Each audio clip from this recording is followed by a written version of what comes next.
چلیں ہم سٹارٹ کرتے ہیں. بسم اللہ الرحمن الرحیم.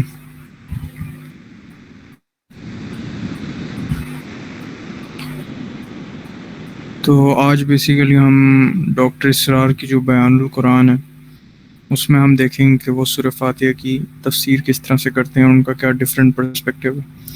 اب چونکہ ہم ایک ہی صورت یا جتنی بھی ورسز ہیں جو بھی قرآن کی ہم تفسیر لے کے چل رہے ہیں وہ ہم کمپیریٹیو اسٹڈی کے ساتھ لے کے چل رہے ہیں. کمپیریٹیو اسٹڈی سے مراد یہ کہ ہم 3 بکس ایک ساتھ لے کے چل رہے ہیں. ہم نے پچھلے سیشنز کے اندر سید قطب کی تفسیر دیکھی تھی کہ سید قطب کس طرح ایکسپلینیشن کرتے ہیں سورہ فاتحہ کی. اب جب ہم ڈاکٹر اسرار کی دیکھیں گے تو ہم ان پوائنٹس کا ذکر نہیں کریں گے کہ جن میں سید قطب کے ساتھ وہ سید قطب کا ان کا سیم پوائنٹ ہے. ہم وہ چیزیں دیکھیں گے کہ جس میں وہ ڈفرینٹ پرسپیکٹیو دیتے ہیں. Different perspective in a sense ایسے نہیں ہو سکتا وہ کہ وہ ڈینائی کر رہے ہیں سید قطب کے کسی پرسپیکٹیو کا. وہ جسٹ ایک ڈفرینٹ پرسپیکٹیو ہے ڈاکٹر اسرار کا سورہ فاتحہ کو دیکھنے کا، اور وہ ایک ایکسٹرا پرسپیکٹیو ہے، وہ کوئی ڈینائل میں پرسپیکٹیو نہیں ہے. سینٹرل فلاسفی ان تینوں تفاسیر کی سیم ہے. اس میں کوئی بھی چیز ایسی نہیں ہے کہ جو ایک دوسرے سے اس سینس میں کانٹراڈکٹ کرتی ہو کہ اس سے جو فلاسفی ہے اسلام کی وہ چیلنج ہو رہی ہو. تو سینٹرل تھیم سیم ہے ان تفاسیر کی. جسٹ یہ ہے کہ ہمیں پرسپیکٹیوز کافی سارے دیکھنے کو مل جاتے ہیں. ابھی جب میں ایکسپلین کروں گا تو پتہ چل جائے گا کہ کچھ ایک پرسپیکٹیوز اگر ابن کثیر نے نہیں لکھے تو وہ ڈاکٹر اسرار نے کور کر دیے ہیں، کچھ ایک ڈاکٹر اسرار نے نہیں لکھے تو سید قطب نے کور کر دیے ہیں. اس طرح سائملٹینیسلی ہر ورس میں آپ دیکھیں گے کہ ہر مفسر جو ہے وہ اپنا اپنا پرسپیکٹیو جب دیتا ہے ایک ورس کے اندر تو آپ کو تب پتہ چلے گا کہ اس کو کمپیریٹیولی پڑھنا تفسیر کتنا فائدہ مند رہتا ہے. ڈاکٹر اسرار کا جو سب سے پہلے ہے جو جس طریقے سے وہ تفسیر شروع کرتے ہیں اپنی، اور جس کی بیسس کے اوپر وہ اپنی تفسیر کا پورا جو مدعا ہے وہ باندھتے ہیں، وہ یہ ہے کہ وہ کہتے ہیں سورہ فاتحہ کے 3 حصے ہیں بیسیکلی ڈاکٹر اسرار کے نزدیک. پہلے حصے کے اندر ڈاکٹر اسرار کہہ رہے ہیں کہ ہم اللہ تعالیٰ کی بڑائی کا اقرار کرتے ہیں کہ الحمدللہ رب العالمین الرحمن الرحیم مالک یوم الدین. ہم اللہ تعالیٰ کے رب ہونے کا اقرار کرتے ہیں. ہم پہلے آئیڈینٹیفائی کرتے ہیں، ریکوگنائز کرتے ہیں کہ اللہ تعالیٰ ہے کون، اللہ کون ہے بیسیکلی، کیونکہ جو ہم اگلی بات کرنے والے ہیں وہ اس سے کنیکٹڈ ہے کہ اللہ وہ ہے کہ جو تمام جہانوں کا رب ہے. رب کی ایکسپلینیشن سید قطب نے بہترین دی تھی. الرحمن الرحیم 2 صفات آ گئی ہیں اللہ تعالیٰ کی جو میجر صفات ہیں اللہ تعالیٰ کی، الرحمن الرحیم. مالک یوم الدین ایک بہت ہی اس پہ ہم نے ڈیٹیل بات کی تھی، ڈسکشن کی تھی پچھلے سیشن کے اندر کہ کیوں آخرت کے دن کی ضرورت ہے. ایک ریکوائرمنٹ ہے آخرت کا دن، اور آخرت کے دن کا مالک کون؟ وہی کہ جو عالمین کا رب ہے وہی پھر یوم الدین کا مالک ہوگا. آپ دیکھیں کہ کس طریقے سے پہلی اور تیسری ورس سے جو ہے نا سورہ فاتحہ کی وہ آپس میں ایک دوسرے کو کمپلیمنٹ کر رہی ہے کہ الحمدللہ رب العالمین مالک یوم الدین، کہ عالمین کا رب جو ہے وہی یوم الدین کا مالک ہے. دونوں چیزیں ایک دوسرے کو کمپلیمنٹ کر رہی ہیں. ڈاکٹر اسرار بھی یہی لکھ رہے ہیں کہ پہلا حصہ سورہ فاتحہ کا یہ ہے کہ جس میں ہم اللہ تعالیٰ کی بڑائی بیان کر رہے ہیں، ہم اللہ تعالیٰ کو ریکوگنائز کر رہے ہیں، اللہ تعالیٰ کو ہم اللہ تعالیٰ کی صفات جو میجر جنرل 2 صفات ہے رحمان رحیم، ہم اس کو ریکوگنائز کر رہے ہیں. پورے طریقے سے ہم بتا رہے ہیں کہ اچھا اللہ کون ہے. جو سورہ فاتحہ کا دوسرا حصہ ہے اس کو ڈاکٹر اسرار کہتے ہیں کہ وہ اس کا سینٹرل پوائنٹ ہے سورہ فاتحہ کا، جو ہے ایاک نعبد و ایاک نستعین. اسے ڈاکٹر اسرار کہتے ہیں کہ یہ ایک طرح کا ہینڈ شیک ہے اللہ اور بندے کے درمیان. ایک انالوجی سے وہ سمجھاتے ہیں کہ ہم تیری بندگی کرتے ہیں اور تیرے سے ہی مدد مانگتے ہیں. کہ یہاں پہ جو ہے نا وہ جو اس سے اگلی ورسز ہیں اور اس سے پچھلی ورسز ہیں، یہ دونوں ادھر آ کے ملتی ہیں. ایاک نعبد و ایاک نستعین کہ اس کا جو صحیح تصور ہے وہ ڈاکٹر اسرار کہہ رہے ہیں کہ وہ ایک حدیث قدسی کے اندر بھی آ جاتا ہے کہ اللہ تعالیٰ نے کہا ہے حدیث قدسی کے اندر، آپ صلی اللہ علیہ وسلم نے ارشاد فرمایا ہے کہ نماز جو ہے میرے اور میرے بندے کے مابین. اس میں سورہ فاتحہ کی آگے پوری ایکسپلینیشن تو وہ آگے آئے گی انشاءاللہ ابن کثیر کے اندر بھی. تو یہاں پہ ایک شعر لکھتے ہیں ڈاکٹر سر کہ شہادت کے الفت میں قدم رکھنا ہے، لوگ آسان سمجھتے ہیں مسلمان ہونا. کہ اللہ کی بندگی کے جو تقاضے ہیں ان کو پورا کرنا آسان نہیں ہے. اس لیے بندگی کا عہد کرنے کے بعد وعدہ کرنے کے فوراً بعد اللہ کی پناہ میں آنا بہت زیادہ ضروری ہے کہ یا اللہ اس ضمن میں تیری مدد چاہتا ہوں. فیصلہ تو میں نے کر لیا ہے کہ تیری بندگی کروں گا، اس کا وعدہ بھی کر رہا ہوں، لیکن اس پر کاربند رہنے کے لیے مجھے تیری مدد کی ضرورت ہے. آپ صلی اللہ علیہ وسلم کی بھی دعا میں آتا ہے نا کہ اللہ مجھے ثابت قدم رکھنا اپنے اس دین کے اوپر. اس کے علاوہ ایک اور دعا جو ڈاکٹر اسرار نے لکھی ہے کہ میری مدد فرما کہ میں تجھے یاد رکھ سکوں، تیرا شکر ادا کر سکوں، تیری بندگی احسن طریقے سے بجا لا سکوں، اور یہ تیری مدد کے بغیر نہیں کر سکوں گا. تو ایاک نعبد و ایاک نستعین، ڈاکٹر صاحب کہتے ہیں جب بھی آپ اس آیت کو پڑھیں تو ایک خاص کیفیت طاری ہونی چاہیے، کبھی طاری ہو جانی چاہیے کہ اے اللہ میں تیری بندگی کا وعدہ تو کروں، تیری عبادت کا وعدہ تو کروں، میں نے ارادہ تو کر لی ہے کہ تیرا بندہ بن کے زندگی گزاروں گا، اس کو ریکوگنائز کروں تیرے سامنے، میں اس کا اقرار کر رہا ہوں تیرے سامنے، لیکن میں اس کے لیے یا اللہ تیری مدد کا محتاج ہوں. وَإِيَّاكَ نَسْتَعِينُ، تیری طرف سے توفیق ہوگی، تیری طرف سے تعاون ہوگا، تیری طرف سے مدد ہوگی، تب ہی میں اس وعدے کو پورا کر سکتا ہوں، ورنہ نہیں اس وعدے کو میں پورا کر سکتا. اسی ضمن میں ڈاکٹر اسرار جو ہیں وہ کہہ رہے ہیں کہ ہم نماز وتر میں جو دعائے قنوت پڑھتے ہیں، کبھی اس کے مفہوم پہ اگر ہم غور کریں تو ہمیں پتہ چلے کہ ہم اللہ کے سامنے جو ہے وہ بہت بڑا اقرار کر رہے ہیں کہ اللہم انا نستعینک کا اس کا مفہوم بیان کر دیتے ہیں جو ڈاکٹر اسرار نے کہا کہ اللہ ہم تجھ سے ہی مدد چاہتے ہیں، تیرے سے ہی اپنے گناہوں کی مغفرت مانگتے ہیں، تیرے اوپر ایمان رکھتے ہیں، تیرے اوپر ہی توکل کرتے ہیں، تیری تعریف کرتے ہیں، تیرا شکر ادا کرتے ہیں، تیری ناشکری نہیں کرتے، اور ان لوگوں کو ہم علیحدہ کر دیتے ہیں اور چھوڑ دیتے ہیں ہر اس شخص کو جو تیری نافرمانی کرے. اور اے اللہ ہم تیری عبادت کرتے ہیں، تیرے لیے ہی نماز پڑھتے ہیں، تیرے لیے ہی سجدہ کرتے ہیں، تیری طرف ہی کوشش کرتے ہیں، اور ہم تیرے سامنے ہی حاضری دیتے ہیں، اور تیری رحمت کے امیدوار ہیں، تیری عذاب سے ڈرتے ہیں، اور بے شک تیرا عذاب کافروں کو پہنچنے والا ہے. اب ڈاکٹر صاحب کہہ رہے ہیں کہ واقعہ یہ کہ اس دعا کو پڑھتے ہوئے لرزہ طاری ہو جانا چاہیے ہر انسان کے اوپر کہ کتنی بڑی بڑی باتیں ہم اپنی زبان سے نکال رہے ہوتے ہیں. ہم زبان سے تو کہتے ہیں کہ اللہ ہم صرف تیری مدد چاہتے ہیں، لیکن ہم کس کس کے سامنے ہاتھ پھیلا رہے ہوتے ہیں، اور کس کس کے سامنے جو ہے وہ ہم ڈائریکٹلی یا انڈائریکٹلی اس سے مدد مانگ رہے ہوتے ہیں، کس کس کے سامنے ہم اپنی عزت نفس کا جو ہے وہ دھیلا کر رہے ہوتے ہیں. اور پھر یہ الفاظ کہ جو بھی تیری نافرمانی کرے ہم اسے علیحدہ کر دیتے ہیں، ہم اسے چھوڑ دیتے ہیں، اسے ترک تعلق کر لیتے ہیں. لیکن کیا واقعی ہم اس طرح سے کرتے ہیں؟ کوئی بھی دوستی ہے، کوئی بھی رشتہ داری ہے کہ وہ اگر اللہ کے نافرمان ہیں اور وہ کسی قسم کے شرک میں، کسی قسم کا کفر کر رہے ہیں، تو ہمارا طرز عمل یہ ہوتا ہے کہ ہم ان کو چھوڑ دیتے ہیں. تو ڈاکٹر صاحب کہیں واقعی ہے کہ کتنا بڑا دعویٰ ہے اس دعا کے اندر.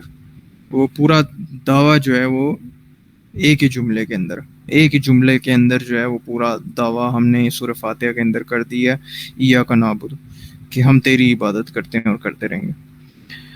سو یہ جو کیفیت ہے یہ ٹوٹلی ڈفرینٹ.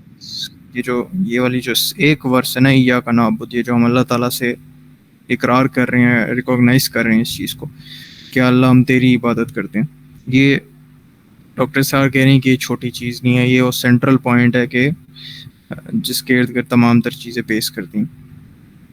اس کے بعد وہ کہتے ہیں کہ اگلا حصہ آ گیا کہ اب ہم نے پہلے حصے میں تو اللہ تعالیٰ کو آئیڈینٹیفائی اور ریکوگنائز کر لیا، پھر بیچ کے حصے میں سینٹرل پوائنٹ میں ہم نے بتا دیا کہ اللہ اب چونکہ تو اتنا بڑا ہے تو عبادت ہم تیری ہی کریں گے. اور وہ عبادت، یہ جو وعدہ ہم اللہ سے کر رہے ہیں، ہمارے اوپر کب کبھی طاری ہونی چاہیے، ہمیں کانپ اٹھنا چاہیے کہ ہم یہ کتنے بڑے بڑے وعدے اور کتنی بڑی بڑی باتیں اللہ تعالیٰ سے کر رہے ہیں. اس کے بعد جو اگلا آخری حصہ ڈاکٹر سرا کہتے ہیں وہ یہ ہے اهدنا الصراط المستقیم صراط الذین انعمت علیہم غیر المغضوب علیہم ولا الضالین. اس میں ڈاکٹر سرا کہہ رہے ہیں کہ ایاک نستعین کی تشریح آخری 3 ورسز کے اندر. ایاک نستعین کہ ہم تیری عبادت کرتے ہیں، تجھ ہی سے مدد مانگتے ہیں. اب مدد کس چیز کی مانگ رہی ہے، اس کی تشریح ہے اگلی 3 ورسز کی. کیا مدد چاہیے؟ اللہ سے پیسے چاہیے، دولت چاہیے، ہمیں کوئی کس قسم کی کوئی اپنی اون ڈیفینیشن آف عزت چاہیے، شہرت چاہیے، ہمیں زیادہ اولاد چاہیے، کیا چاہیے ہمیں اهدنا الصراط المستقیم، ہمیں سیدھا رستہ چاہیے. کہ زندگی کے مختلف معاملات کے اندر جو یہ آ جاتا ہے نا کہ صحیح کیا ہے، غلط کیا ہے، جنرل اور اسپیسیفک معاملات میں، جو سینٹرل تھیم آف سورہ فاتحہ کے اندر بھی ڈاکٹر اسرار نے لکھا تھا کال ٹو نیچرل کیمسٹری کے اندر، کہ انسان کی زندگی میں اسپیسیفک معاملات جنرلی تو اس نے ریکوگنائز کر لیا اللہ تعالیٰ کو، لیکن اسپیسیفک معاملات کے اندر غلط کیا صحیح کیا یہ اس سے کہاں سے پتہ چلے گا؟ تو اس میں ہم اللہ تعالیٰ سے دعا کرتے ہیں ہمیں سیدھے راستے کی طرف ہدایت بخش، ہمیں سیدھا راستہ ہوتا ہے، چاہے انگلی پکڑ کے جیسے ایک چھوٹے بچے کو، چاہے کسی بھی طریقے سے ہمیں ہدایت کا راستہ دکھا۔ تو جتنی بھی مفہوم ہے کہ ہدایت کا راستہ کس طریقے سے دکھایا جاتا ہے، ڈاکٹر اسرار کہہ رہے ہیں کہ سارے مفہوم اس میں شامل ہوں گے کہ اللہ ہمیں سیدھا راستہ دکھا، اس سیدھے راستے کے لیے ہمارے سینوں کو کھول دے، ہمارے دلوں کو ایمان کی روشنی سے منور کر دے اور ہمارے سینوں کو اسلام کے لیے کھول دے۔ اب اس کی وضاحت بھی ہے صراط مستقیم کی، اس میں ڈاکٹر اسرار نے کہا ہے کہ سورہ نساء کے اندر یہ معاملہ کھلے گا کہ 4 گروہ ہیں بیسیکلی، نبی، صدیقین، شہداء اور صالحین، کہ یہ وہ لوگ ہیں جن کے اوپر اللہ تعالیٰ نے اپنی نعمت کی اور ہمیں ان لوگوں کے راستے کے اوپر چلا، صراط الذین انعمت علیہم۔ ڈاکٹر اسرار یہ کہہ رہے ہیں کہ 4 کیٹیگریز بھی یہاں پہ اللہ نے بتا دی، نبی، صدیقین، شہداء اور صالحین، اور بہت ہی خوب ہے ان کی رفاقت، ان کی دوستی، ان کی کمپینین شپ۔ تو اے اللہ ہمیں ان کے راستے کے اوپر چلا۔ اب یہ تو مثبت بات ہو گئی کہ ہمیں کس کے راستے کے اوپر چلانے ہیں، اللہ سیدھا راستہ تو ہے، لیکن ہمارے لیے کوئی رول ماڈل موجود ہے؟ رول ماڈل اللہ تعالیٰ نے سورہ نساء میں بتا دیا کہ موجود ہے، 4 کیٹیگریز ہیں انسانوں میں۔ اب اس کے بعد غیر المغضوب علیہم ولا الضالین، کہ ان کے راستے کے اوپر نہیں کہ جن کے اوپر تیرا غضب نازل ہوا، یا پھر وہ کہ جو گمراہ ہو گئے۔ اس میں بھی اب 2 کیٹیگریز بیان کر دی ہیں۔ ڈاکٹر صاحب کہہ رہے ہیں کہ 2 کیٹیگریز ہیں، ایک تو وہ کیٹیگری ہے کہ جس کو پتہ ہے حق کیا ہے، جو جانتا ہے سچ کیا ہے، اور وہ جان بوجھ کے کسی نہ کسی ریزن کی وجہ سے، کوئی بھی چھوٹی موٹی ریزن، کوئی بھی ایگوئسٹک ریزن، کوئی بھی سیلفش، کوئی بھی کسی بھی قسم کی اپنی پرسنل ریزن کی وجہ سے وہ حق سے منہ پھیر رہا ہے، ٹھیک ہے، کسی بھی ریزن کی وجہ سے، تو اس کے اوپر جو ہے اللہ تعالیٰ کا غضب نازل ہوا۔ اور گمراہ کون لوگ؟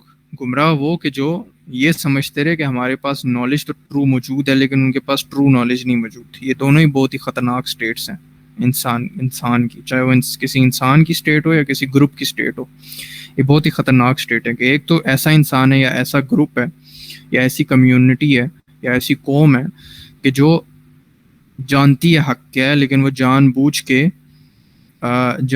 کے جو ہے وہ حق سے جو ہے منہ موڑے ہوئے۔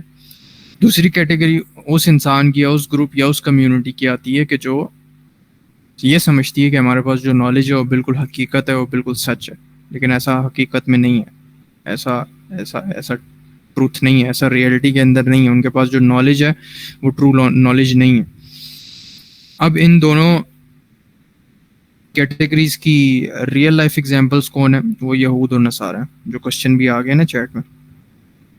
یہود کو کیٹیگری میں جو مفسرین ڈالتے ہیں، اور ہم ابن کثیر میں ایک حدیث بھی پڑھیں گے اس سے ریلیٹڈ، کہ یہود اس کیٹیگری میں کہ جن کے اوپر اللہ کا غضب ہوا ہے بیسیکلی، کیونکہ یہود کے سامنے اللہ تعالیٰ نے کھلی نشانیاں رکھی تھی۔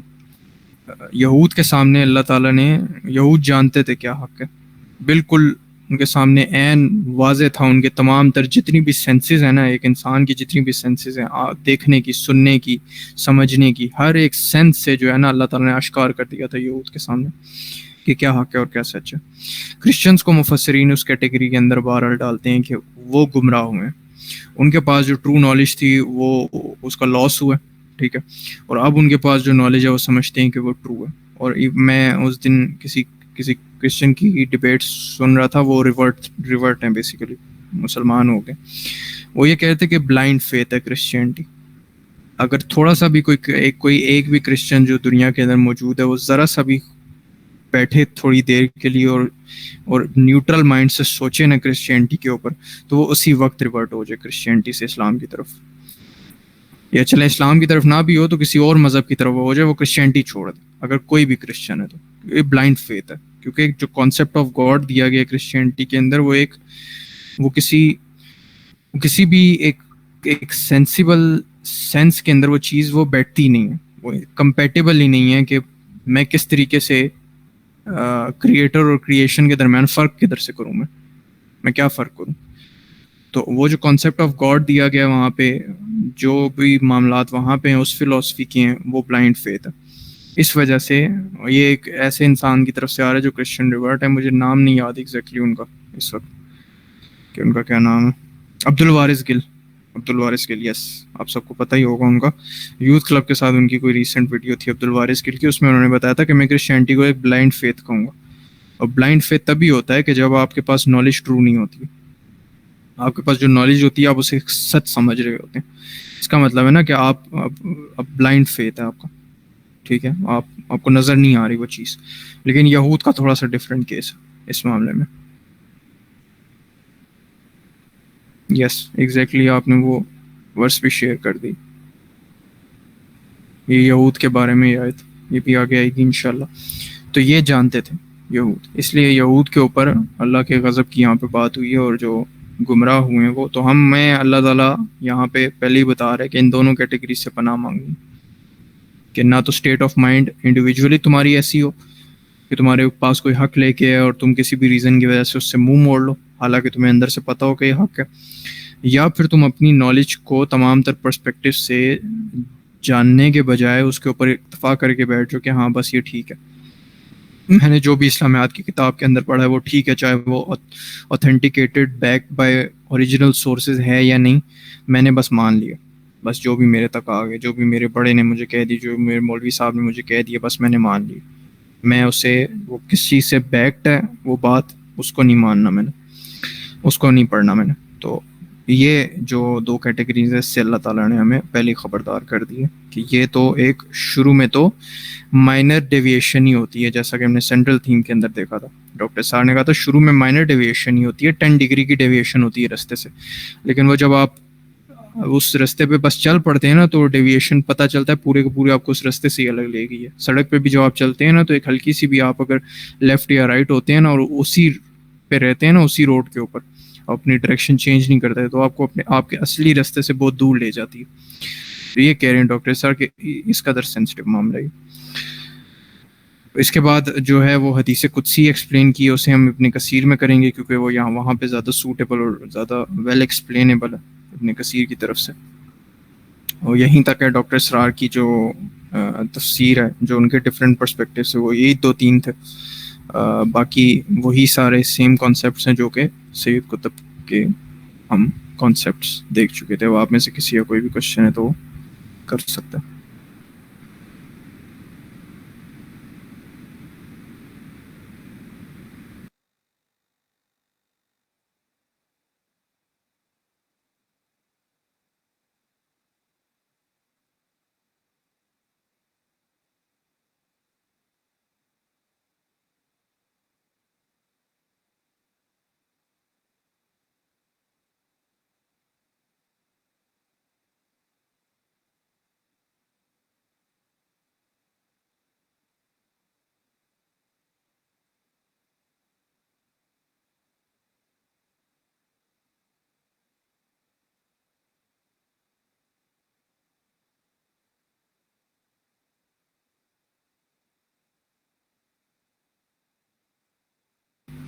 سید قطب جو اوور آل جو سید قطب سمجھ لیں اس کیٹیگری کے اسکالر ہیں کہ جو نظام کی بات کرتے ہیں، جو کہتے ہیں کہ نظام ایک نیسیسٹی ہے.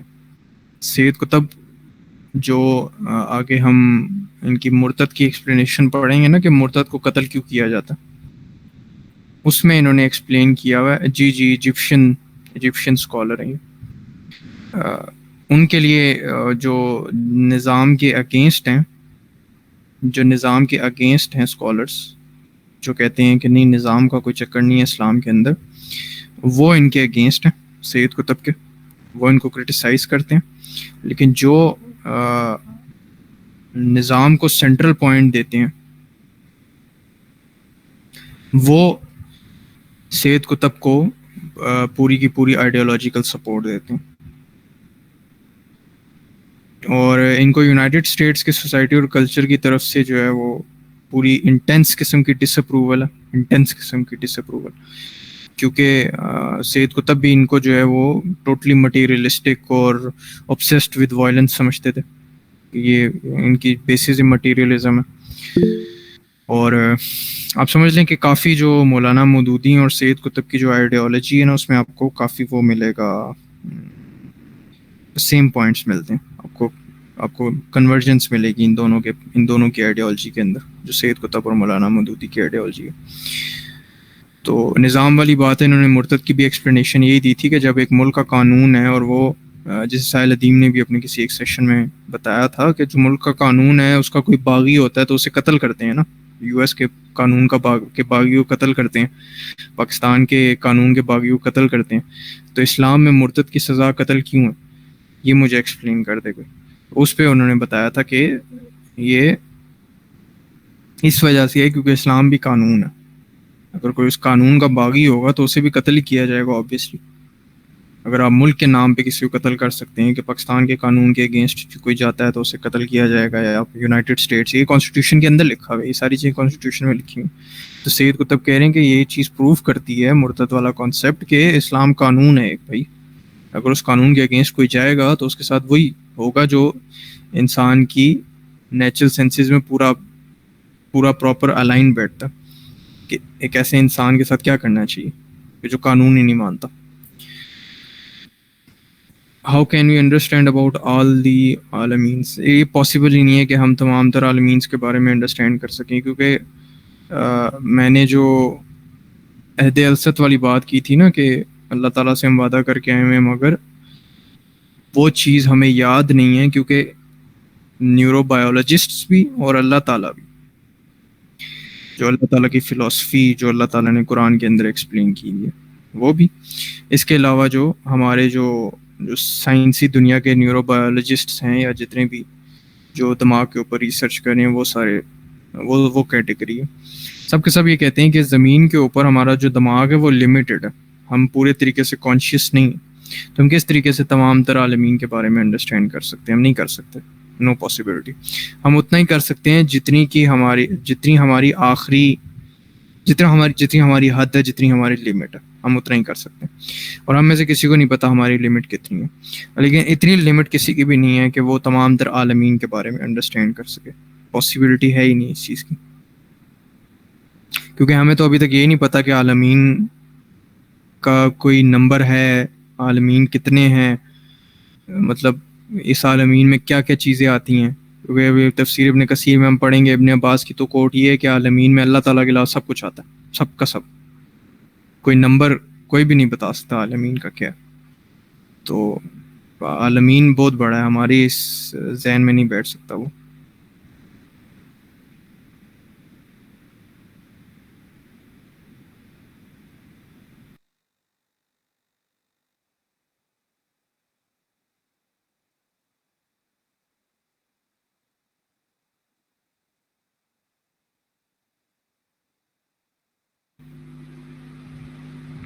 آپ سائنس آف حدیث پڑھیں نا، آپ کا کیا نام ہے؟ حفصہ.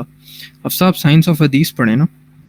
حدیث کی ایک پوری سائنس ہے جو فقہ کے مسائل ہے نا. ایسے تو میں ایسے چیز میں انڈلج نہیں ہوتا، لیکن جو فقہ کے مسائل ہیں، اور کوئی بھی اپنی بک سے اگر کسی بھی بک سے کوئی آپ کو ریفرنس دے رہا ہے تو آپ سائنس آف حدیث پڑھیں، اس کی بھی سورس پڑھیں نا کہ کیا مسائل ہیں، کہ کیوں یہ والا ریفرنس جو ہے وہ ویک ہے اور کیوں یہ والا ریفرنس جو ہے وہ اسٹرانگ ہے. اس کے پیچھے بھی ایک سائنس ہے نا. صحیح مسلم اگر آپ اٹھائیں نا، صحیح مسلم کے شروع کے 20 پیجز کے اندر امام مسلم نے ایکسپلینیشن دی ہوئی ہے پوری کہ کس طریقے سے میں نے حدیث کا یہ پورے کا پورا سلسلہ جو ہے وہ کیا، اور پوری انہوں نے رول میکنگ بنائی ہے. اور وہ ایسی ہے کہ جو انڈینائیبل ہے. وہ تو آبویسلی اللہ تعالیٰ کی ڈائریکٹلی مدد تھی اس حدیث کی کلیکشن کے اندر، ورنہ انسان سوچتا ہے کہ ایک انسانی دماغ کیسے سوچ سکتا ہے ایسا کہ ہر طرف سے لاک لگایا ہوا ہے کہ کنفرم ہو جائے کہ یہ والی حدیث ضعیف اور یہ والی حدیث صحیح. تو آپ وہ پڑھیں، آپ کو پتہ چل جائے گا کہ واضح فرق کہاں پہ ڈرا ہوتا ہے. کہ اگر ایک انسان اپنی بک سے آپ کو دے رہے ریفرنسز، اور آپ اسے کسی ایسی بک سے ریفرنس دے رہی ہیں کہ جو آپ کو پورا یقین ہے کہ اسٹرانگ ریفرنس ہے، اس میں کوئی شک نہیں ہے، تو اس کی بھی ایک سورس ہوتی ہے، اس کی بھی ایک دلیل ہوتی ہے، اس کی بھی پیچھے ریفرنسنگ ہوئی بھی ہوتی ہے. وہ آپ پڑھیں، آپ کو پتہ چل جائے گا کہ کیا ڈفرینس ہے اس میں. کیونکہ فار ایگزامپل میں اگر کہتا ہوں کہ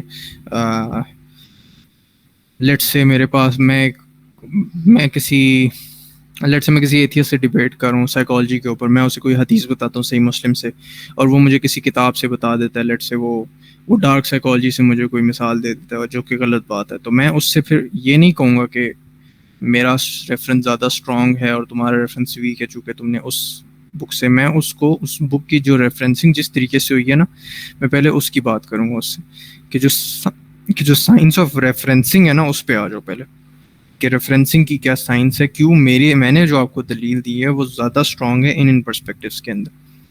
اس طریقے سے آپ ایک ریفرنس کو اوتھینٹیکیٹ کرتے ہیں، کہ آپ ریفرنس کی سائنس سمجھاتے ہیں اس کو، کہ آپ جو ریفرنس دے رہے ہیں اس کا بھی ایک بیک اینڈ سورس ہوتی ہے.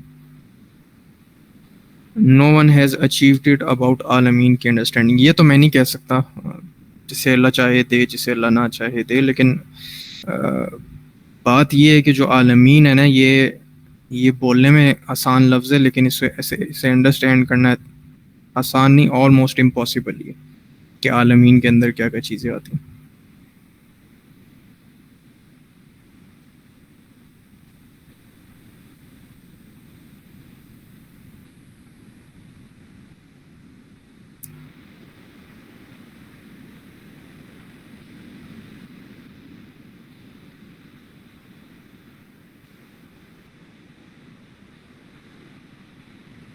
جی ایگزیکٹلی، اسماء الرجال کا علم وہ بھی ہے، پوری سائنس آف حدیث ہوتی ہے.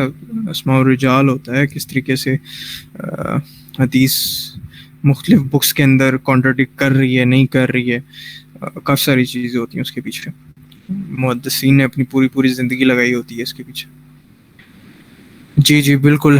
ان میٹرز اس وقت جو کرنٹلی جو مسائل ہیں نا پوری امت کو، جس طرح سائل دین بھی بولتے ہیں کہ پوری امت کو اس وقت جو مسائل ہیں وہ ان کے سامنے یہ مسائل کوئی وہ نہیں رکھتے. اور اگر آپ کسی بھی سیکٹ کی یوتھ کو، بیسیکلی میں نے جو پرسنل ایکسپیرینس ہے، کسی بھی سیکٹ کی یوتھ کو اگر آپ یہ چیز سمجھائیں نا، ایموشنلی انٹیلیجنٹ ہو کے، آپ خود جذباتی نہ ہو، ایموشنل انٹیلیجنس ہو کے آپ کسی بھی سیکٹ کی یوتھ کو یہ چیز اگر سمجھائیں نا کہ یہ چیز اس وقت ضروری نہیں ہے، جو چیز ضروری ہے اس پہ ہم دونوں سیم پیج پہ، تو مجھے تو ہمیشہ پازیٹیو رسپانس ہی آیا کہ وہ سمجھ جاتے ہیں بات کو کہ ہاں ایسے ہی. اس کے علاوہ کسی کا کوئی کوشچن؟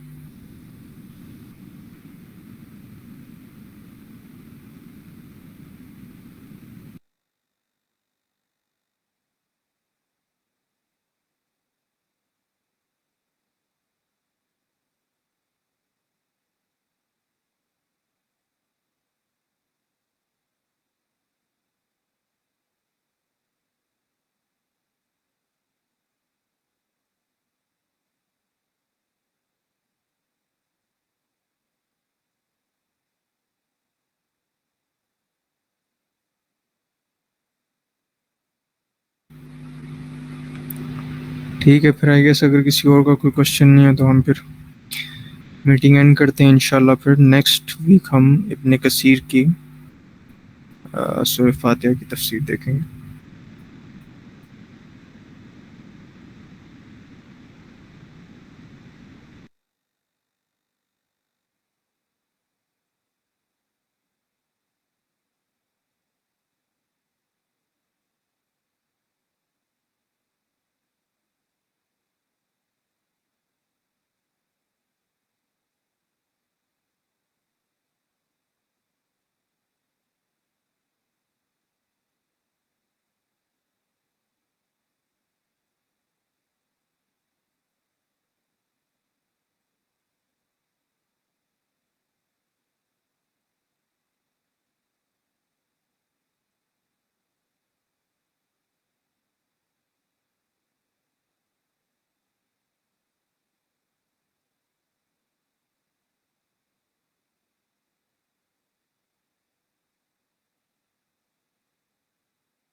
نہیں، اس میں اتنا اسٹریٹ فارورڈ یہ نہیں ہے جو کوشچن کیا نا. حدیث میں کوئی آدمی سکہ ہو but he is involved in wrong things, تو کیا اس سے بھی حدیث لے سکتے ہیں؟ سکہ کا بیسیکلی میننگ ہوتا ہے کہ جو ٹرسٹڈ ہو، اسکالرس کی طرف سے ٹرسٹڈ ہو. اس پہ ایک ڈاکومنٹ ہے، امام بخاری کا ویو ہے، وہ دا موسٹ ریلائبل ویو ہے سکہ کے اوپر. آلموسٹ کوئی 3 پیجز کا وہ ڈاکومنٹ ہوگا. اس میں انہوں نے ایکسپلین کر دی ہے کہ اس کا کیا وہ ہے، تو وہ میں سینڈ کر دوں گا. مجھے بس ریمائنڈ کرا دیجیے گا، وہ میرے پاس پڑا ہوا ہے، میں آپ کو سینڈ کر دوں گا گروپ کے اندر. Sir as a human brain and اسلام کی تعلیم اتنی زیادہ بڑی کیسے سب کو انڈرسٹینڈ کریں؟ اچھا، مجھے آپ کو کوشچن سمجھ نہیں آیا، اگر میں غلط ہوا تو آپ دوبارہ لکھ دیجیے گا. جہاں تک مجھے سمجھ یہ ہے کہ ایز اے ہیومن کیپیسٹی، جتنی آپ کی کیپیسٹی، آپ اسلام کی تعلیم بہت زیادہ ہے، تو آپ کتنی ایک انڈرسٹینڈ کریں، کیسے انڈرسٹینڈ کریں ساری. دیکھیں، جتنی آپ انڈرسٹینڈ کر سکتے ہیں اتنی کریں. آپ کی کیپیسٹی اللہ بڑھائے گا. کیپیسٹی بڑھانا کم کرنا اللہ کا کام ہے. آپ کا کام ہے صرف جتنی آپ کی کرنٹ کیپیسٹی ہے آپ اس کیپیسٹی کو تو پورے طریقے سے یوٹیلائز کریں. آپ کی اس وقت جتنی کیپیسٹی آپ اس کا 100% دے رہی ہیں یا نہیں دے رہی، آپ اس کا 100% پوٹینشیل اپنا استعمال کر رہے ہیں یا نہیں کر رہے ہیں.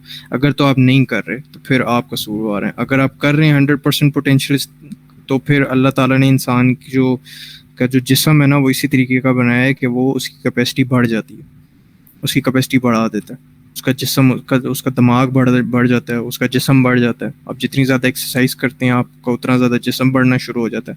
آپ جتنا زیادہ پڑھتے ہیں آپ کے دماغ کی کیپیسٹی اتنی بڑھنا شروع ہو جاتی ہے. تو کیپیسٹی آپ کی بڑھانا اللہ کا کام ہے. اس وقت جتنی کرنٹ کیپیسٹی ہے اس کا آپ 100% دے رہے ہیں یا نہیں، یہ سوال ہوتا ہے بیسیکلی اوریجنل جو آپ نے اپنے آپ سے کرنا ہے، کہ میں اس وقت اپنی کیپیسٹی کے مطابق اپنا 100% دے رہی ہوں یا نہیں دے رہی. یہ ہے اصلی کوشچن. اگر آپ اپنا 100% دے رہی ہیں، آپ کی کیپیسٹی اللہ بڑھا دے گا.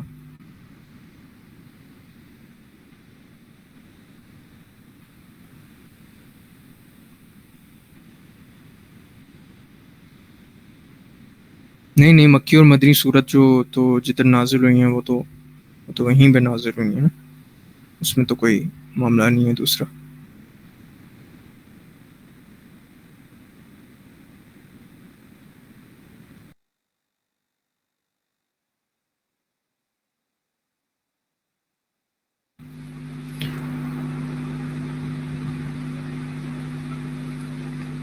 اللہ اپنی تعریف یا حمد بیان کرنے کا کیوں کہتے ہیں جبکہ ان کو اس کی بالکل ضرورت نہیں؟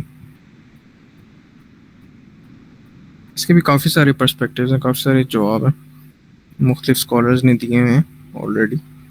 لیکن اس کی اللہ کو ضرورت نہیں ہے نا، اس کی ہمیں تو ضرورت ہے نا.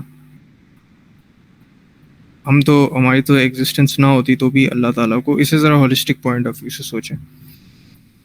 آپ ذرا اپنے وہ انسان والے دماغ سے نا ایک سیکنڈ کے لیے باہر آئیں اور اسے ہولسٹک پوائنٹ آف ویو سے سوچیں کہ اللہ ایسے کیوں کر رہا ہے، اللہ کیوں بتا رہا ہے، اپنی بڑائی کیوں بیان کر رہا ہے ہمارے آگے، تاکہ ہم بیسیکلی انڈرسٹینڈ کر سکیں کہ جس سے ہم مانگ رہے ہیں نا، ہم جس سے دعا مانگ رہے ہیں، جو ہمیں کہہ رہے کہ کسی اور کے سامنے نہیں جھکنا، وہ ہمیں کہہ کیوں رہا ہے اس چیز کے بارے میں؟ کیونکہ اگر اللہ نے اپنی بڑائی نہ بیان کی ہوتی نا، اگر اللہ تعالیٰ نے اپنے بارے میں بالکل کوئی انٹروڈکشن نہ دیا ہوتا کہ کون ہے اللہ تعالیٰ، تو آپ جتنی بھی انڈیویجول پاورز ہیں، آپ کے آفس کا باس ہے، آپ کے انٹلیکچوئل پاورز ہیں، پولیٹیکل پاورز ہیں، ملک کا بادشاہ ہے، ان سب کے انفلوئنس سے کس طریقے سے بچتے آپ؟ اللہ تعالیٰ بار بار یہ بتانے کی کوشش کر رہے ہیں کہ جتنی بھی طاقتیں ہیں نا جن سے تم ڈرنے کی کوشش کرتے ہو، ان سب سے بڑی طاقت میں ہوں، ان سب سے بڑی طاقت میں ہوں سب سے بڑا. ٹھیک ہے، میں ہوں رب تمام تر عالمین کا، میں زندگی دیتا ہوں، میں موت دیتا ہوں، میں ہوں ساری چیزیں جو ڈیل کر رہا ہوں. یہ بتا رہا ہے اللہ تعالیٰ. تو تم نے میری طرف ہی، میرے سے ہی مانگنا ہے، کہیں ادھر ادھر نہیں بھٹکنا. یہ بیسک ریزن ہے جس کی وجہ سے اللہ تعالیٰ یہ بات کر رہا ہے. اسی وجہ سے کہہ رہے ہیں نا کہ تاکہ ہمارے اندر جو وہ یہ یا کا نابودو والی بات ہے نا، یہ جسٹیفائیبل ہو سکے نا، کہ ہم جس کی عبادت کر رہے ہیں اس سے اوپر کوئی ہے ہی نہیں. ورنہ اگر اللہ تعالیٰ آپ یہ بات ہوتی نا تو ہم انسان ہیں، ہم نے وہ پتلی گلی سے نکل جانا تھا. ہم نے کہا تھا کہ اللہ تو نے اپنے بارے میں بتایا نہیں تھا ہمیں، ہم اسی لیے وہ ہمارے ملک کا بادشاہ تھا، وہ بڑا طاقتور تھا، وہ ہمیں مارتا پیٹتا بھی تھا، جس کو چاہتا تھا قتل کر دیتا. تو اس وجہ سے جو ہے وہ ہم تو اپنے بادشاہ کی سنتے تھے. وہاں پہ اللہ تعالیٰ یہ چیز بتا رہا ہے کہ تم کسی سے بھی ڈرنے کی تمہیں ضرورت نہیں ہے، کیونکہ جس سے بھی تم ڈر رہے ہو میں ہوں. یہ سمپل سی بات ہے، بس یہ سمپل سا کانسیپٹ ہے کہ ہمیں جسٹیفائی کروا رہا ہے کہ کیوں ضرورت ہے. جی ابیر. جی عبداللہ بھائی، ویسے تو آپ نے پورا ایکسپلین کر دیا. اور دوسرا میں ایک پوائنٹ یہ بتانا چاہوں گی کہ بیسکلی جو ذکر ایک ہوتا ہے سیکنڈ نا ایک وہ سیکنڈ ایک اللہ سیکنڈ، اور مجھے آواز نہیں آ رہی، میرا اسپیکر ہی بند ہوئے ہیں.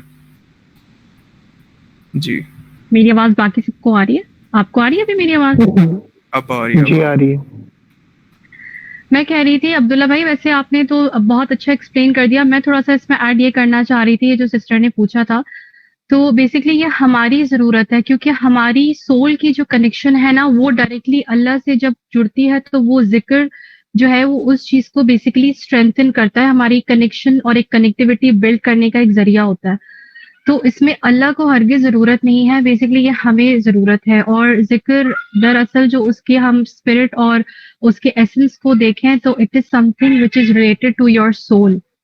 تو جب ہمیں وہ چیز سمجھ آ جاتی ہے تو پھر آئی تھنک یہ سوال بہت بڑا ہو جاتا ہے، اور اس کی سگنیفیکینس بہت زیادہ بڑی ہو جاتی ہے جب ہم اس کی ایکچوئل کو سمجھ لیتے ہیں.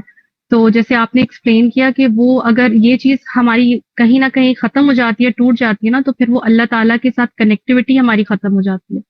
تو یہ ایک ہمارا بیسک ذریعہ ہے اپنے رب کے ساتھ جڑنے کا اور جڑے رہنے کا بیسکلی. تو یہ میں ایڈ کرنا چاہ رہی ہوں.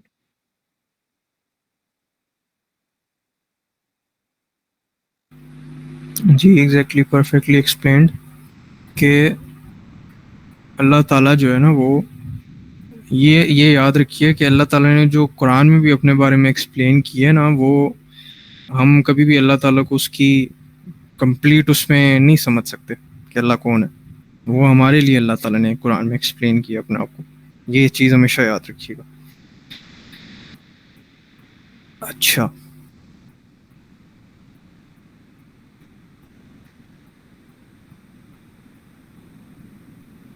اچھا، یہ جو امام بخاری والی بات ہے نا، دیکھیں میرا اس میں سمپل سا کانسیپٹ ہے. مجھے کوئی انسان آ کے اگر یہ بھی کہتا ہے نا کہ وہ امام بخاری کا ریفرنس بھی نہیں دیتا اگر مجھے، لیکن اس کی بات فلاسفی آف اسلام کے ساتھ الائنڈ ہے نا، فلاسفی آف اسلام کو سمجھنے کی کوشش کریں. فلاسفی آف اسلام کے کہ میں اگر سڑک پہ کوئی اپنے باپ کو مار رہا ہے، ٹھیک ہے، سڑے عام سڑک پہ اپنے باپ کو کوئی مار رہا ہے، اور میں جا کے اس کو کہتا ہوں کہ اپنے باپ کو نہ مارو، اور وہ مجھے آگے سے کہتا ہے کہ مجھے پہلے اوتھینٹیکیٹڈ ریفرنس دو، یا تو قرآن سے ریفرنس دو یا پھر حدیث سے ریفرنس دو کہ میں اپنے باپ کو نہ ماروں، تو میں اس کو کیا کہوں گا؟ یہ بات سمجھنے کی کوشش کریں کہ اسلام کی ایک فلاسفی ہے، اسلام کی فلاسفی قرآن کے اندر پرفیکٹلی ایکسپلینڈ ہے. اب وہ چیز آپ کو چاہے کسی نہج البلاغہ سے ملتی ہے، آپ کو صحیح بخاری سے ملتی ہے، آپ کو کسی گورے کی کتاب سے ملتی ہے، آپ نے وہ بات ماننی ہے، یا وہ امام بخاری کی کتاب سے ملتی ہے، آپ کو وہ فلاسفی اللہ تعالیٰ نے قرآن کے اندر کلیئر کر کے دے دی ہے کہ اس بات سے آپ نے ادھر ادھر نہیں ہونا. وہ سینٹرل پوائنٹ بتا دیا. اب اس کی اسپیسیفکیشن آگے جو ہے نا وہ حدیث کی کتابوں میں لکھی ہوئی ہے. اس کی جتنی بھی ڈیٹیل جو فلاسفی ہے وہ قرآن میں اللہ تعالیٰ نے لکھ دی ہے. ایک جنرل جو فلاسفی ہے وہ اللہ تعالیٰ نے قرآن میں دے دی ہے. یہ اب انسان کے اوپر ہے کہ وہ کس طریقے سے، اسی لیے ہم تفسیر پڑھنے کی کوشش کر رہے ہیں اور ڈفرینٹ پرسپیکٹیو لینے کی کوشش کر رہے ہیں کہ ہمیں وہ فلاسفی سمجھ میں آ جائے. اگر وہ فلاسفی سمجھ میں آ جائے گی تو آپ کو پھر یہ ایشو نہیں ہوگا کہ امام بخاری کوئی بات کر رہے ہیں یا آپ کی یا کسی، لیٹس گیٹ اسٹریٹ فارورڈ، کسی سنی کو یہ ایشو نہیں ہوگا کہ کوئی شیعہ کیا بات کرے، کسی شیعہ کو یہ ایشو نہیں ہوگا کہ امام بخاری سے بات آ رہی ہے. اگر ایگزیکٹلی ہم قرآن کو اپنا سینٹرل پلر لیتے ہیں نا کہ سینٹرل فلاسفی ہماری قرآن ہے، اب اس کے اگینسٹ اگر کوئی بھی، اس فلاسفی کے اگینسٹ اگر کوئی بھی بات آتی ہے کہیں سے بھی، تو اس کو میں نہیں مانوں گا. اور اگر اس فلاسفی کے الائنڈ کوئی بھی بات کہیں سے بھی آتی ہے تو وہ میں لے لوں گا. Simple as that. یہ اتنا سا حل ہے اس مسئلے کا.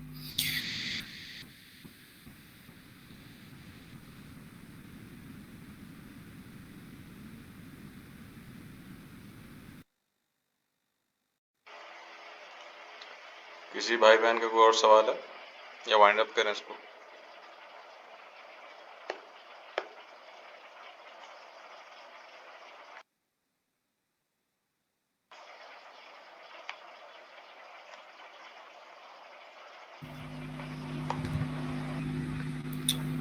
نہیں نا، یہیں پہ تو ہم مسٹیکن ہیں نا، یہیں پہ تو ہم غلطی کر رہے ہیں. یہ ہمیشہ یاد رکھیں کہ جب آپ کو ایک جنرل فلسفی مل جاتی ہے نا، اس سے آپ اپنا مطلب نہیں نکال سکتے. آپ کو اگر اسپیسیفکلی لوگ اپنا مطلب دے رہے ہیں نا، اس سے اپنا مطلب نکلتا ہے. میں نے آپ کو بتایا نا کہ اگر ایک بندہ سڑک پہ اپنے باپ کو مار رہا ہے تو اس سے کوئی بھی اپنا مطلب نہیں نکالے گا نا. اگر کوئی اس میں توجیحات اگر کوئی بندہ نکالتا ہے نا کہ نہیں، اگر اس کے باپ نے یہ کیا ہے تو جائز ہے اس کو مارنا سڑک کے اوپر، ہمیں ایک جنرل گائیڈنس مل گئی ہے کہ بھائی ایسا نہیں کیا جا سکتا. یہ مورلی غلط ہے قرآنک فلسفی کے اندر، اس کا طریقہ کار یہ نہیں ہے. اس کوئی بھی کچھ بھی معاملہ ہے اگر ایسا، تو ہمیں وہ جو جنرل فلسفی اللہ تعالیٰ نے قرآن کے اندر دی ہے وہ ایسی ہے کہ اس کے اندر کوئی لوپ ہول نہیں چھوڑا ہوا اللہ نے. وہ لوپ ہول تب نکلتا ہے کہ جب آپ کو اس فلسفی کی پوری نالج نہیں ہوتی ہے. ہمیں جب اس چیز کی پوری نالج نہیں ہوتی تو ہم یہ سمجھتے ہیں کہ کوئی بھی بندہ ہمیں آ کے یہ بات کر رہا ہے اگر، تو اب مجھے اس کی بات ماننی پڑے گی، یہ تو مضبوط دلیل لے آیا. یا میری یہاں پہ وہاں پہ آپ کی نالج چیلنج ہو رہی ہوتی ہے نا کہ آپ کی نالج کتنی قرآن کی فلسفی کے بارے میں. اگر آپ کی نالج کم ہوگی قرآن کی فلسفی کے بارے میں تو پھر ہر بندہ آپ کو اپنا مطلب سکھا جائے گا.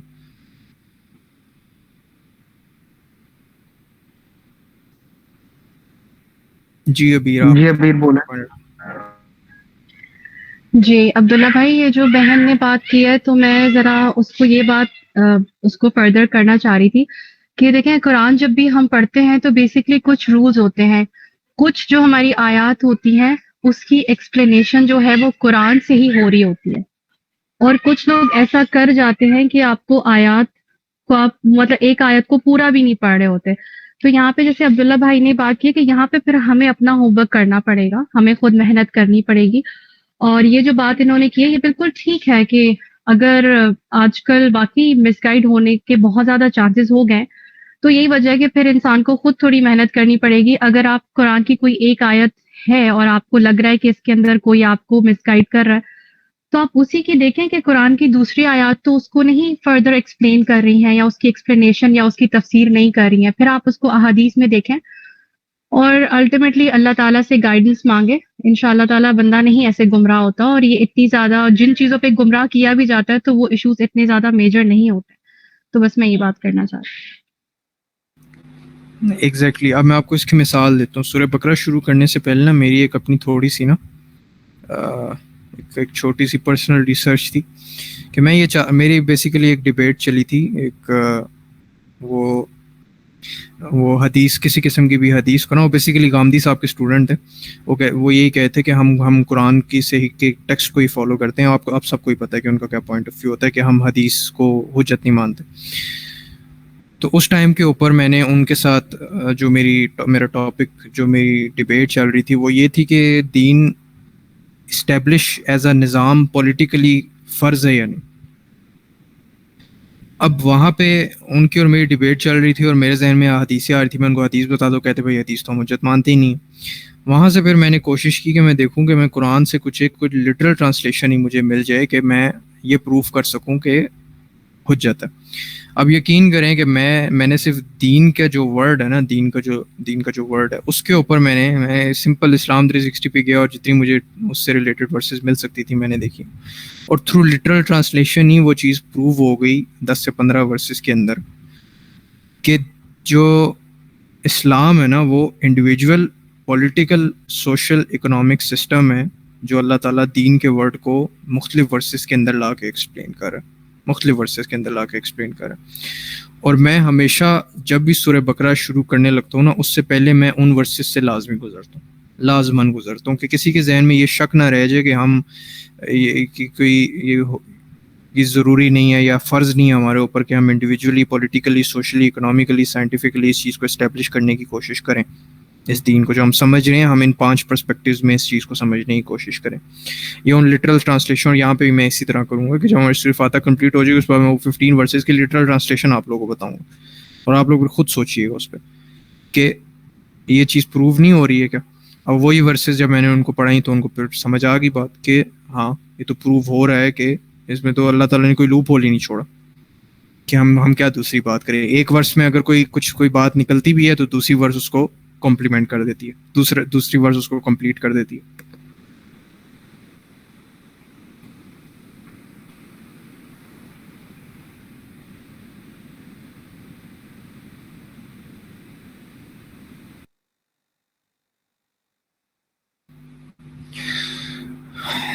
آپ کی بات میں آپ کا جواب ہے کہ جو یزید اور امام حسین والی بات کی ہے نا آپ نے، آپ کی بات میں آپ کا جواب ہے کہ وہ اپنی فلسفی اور اپنے علماء کی فلسفی لے کر صحیح کام کر رہے تھے. قرآن کی فلسفی اور قرآن کی فلسفی اور صرف قرآن کی فلسفی، میں اس کی بات کر رہا ہوں.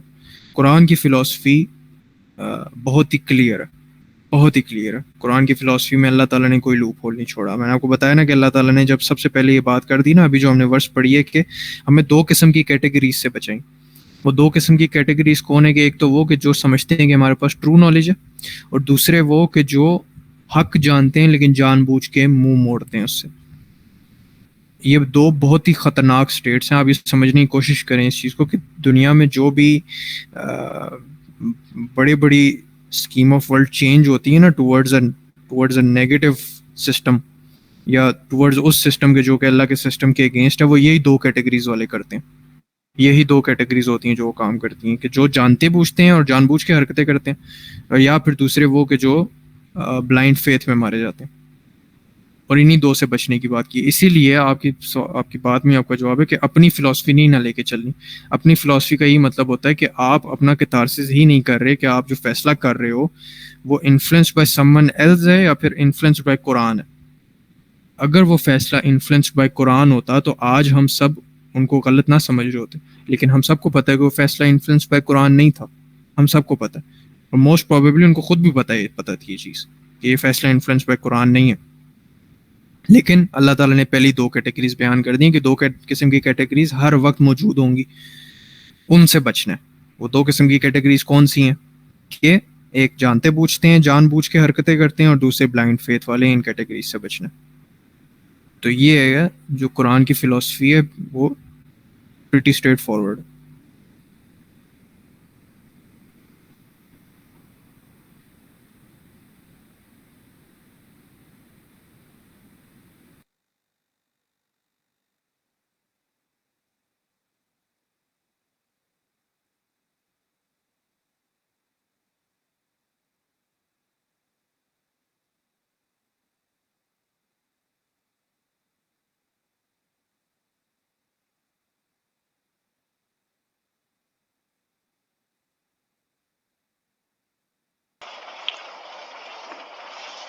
کسی کا اور کوئی سوال یا وائنڈ اپ کریں؟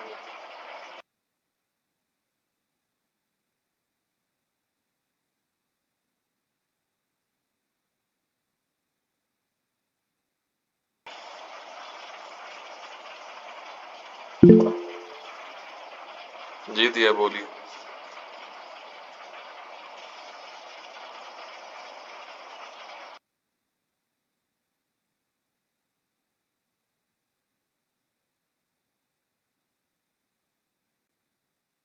دیا آپ کا کوئی کوشچن ہے؟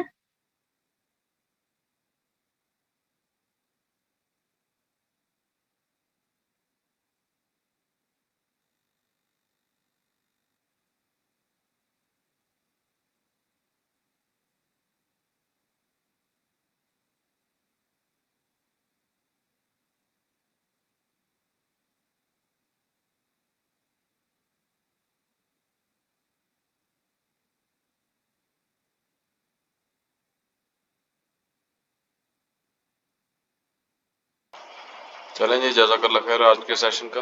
بہت بہت شکریہ عبداللہ بھائی. انشاءاللہ نیکسٹ ڈے جزاک ملاقات اللہ ہوگی. خیر. تمام ممبرس کا آنے کا جزاک اللہ خیر. السلام علیکم ورحمۃ اللہ وبرکاتہ. انشاءاللہ. وعلیکم السلام.